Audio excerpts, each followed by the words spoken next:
Hello friends, स्वागत है आपका एक बार फिर से आपके अपने लीगल चैनल सोच पर प्रहार में। दोस्तों, आज एक प्रैक्टिकल एग्जांपल से आपको कोई चीज़ समझाने वाला हूँ, एक प्रैक्टिकल मामला बताने वाला हूँ। वैसे तो मैं पिछले बहुत सालों से आपको बताता आ रहा हूँ कुछ चीज़ें, लेकिन उसके बावजूद भी बहुत सारे लोग फॉलो करते हैं, बहुत सारे लोग फॉलो नहीं करते हैं। आज मैं आपको बताऊंगा कि 498 के मामले में एक हस्बैंड कितना बुरा फंस गया।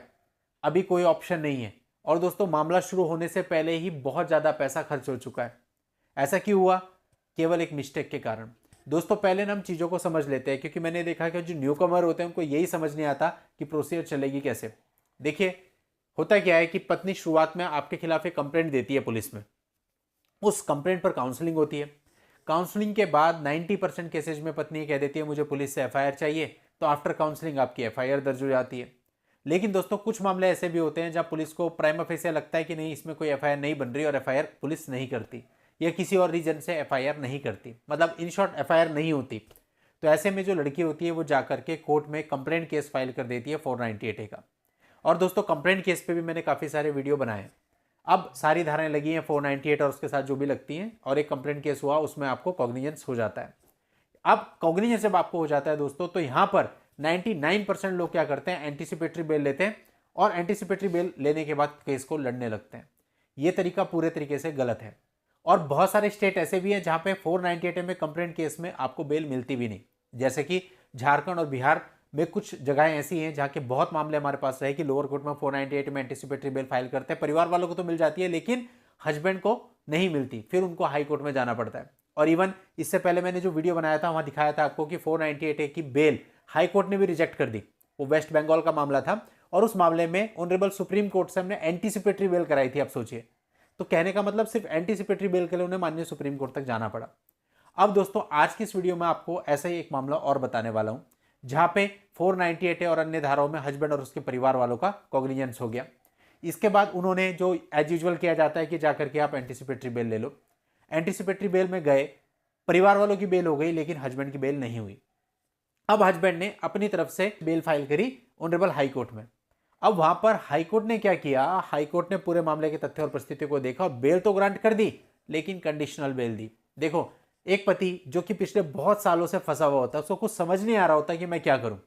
अब जो भी उसको गाइडेंस मिलती है, जो चीज़ें वो पढ़ता है, देखता है, समझता है, उसके आधार पर निर्णय लेता है कि चलो भाई, अब मेरे को 1 साल 2 साल हो गया अलग रहते हुए, अभी मैं डाइवोर्स डाल देता हूँ। और डाइवोर्स का केस चलाना कितना मुश्किल होता है, कितना टाइम और कितना पैसा लगता है, आप सबको पता है। तो इस केस में भी हस्बैंड ने एक डाइवोर्स का केस अपनी तरफ से फाइल किया हुआ था, जो कि चल रहा था, जिसमें प्रोसीडिंग चालू थी। अब ऑनरेबल हाई कोर्ट का जो ऑर्डर आया, ये आया कि एंटीसिपेटरी बेल तो ग्रांट कर दी, लेकिन कंडीशन ये थी कि पर्टिकुलर टाइम के अंदर अंदर पति जो है वो अपना डाइवोर्स का केस वापस लेगा और उसके साथ वापस रहेगा, यानी दोनों वापस फिर से साथ रहेंगे। अब यहां पर पति ये कहता है कि जी मेरे को तो साथ रहना नहीं है, और साथ ये कहता है कि अगर मैंने डाइवोर्स का केस वापस ले लिया तो मैंने तो जितना टाइम अभी तक डाइवोर्स केस में लगाया वो सारा का सारा खराब हो जाएगा, और अगर मैं नहीं करता हूं ऐसा तो मेरी बेल कैंसिल हो जाएगी। बताओ जी, ऑप्शन क्या है? कोई ऑप्शन नहीं है। आपके पास सिर्फ एक ऑप्शन है, या तो आप कोर्ट के कहे अनुसार डाइवोर्स का केस अपना वापस ले लें और फिर से उसके साथ रहने लगे, जो कि आपके अनुसार पॉसिबल नहीं है।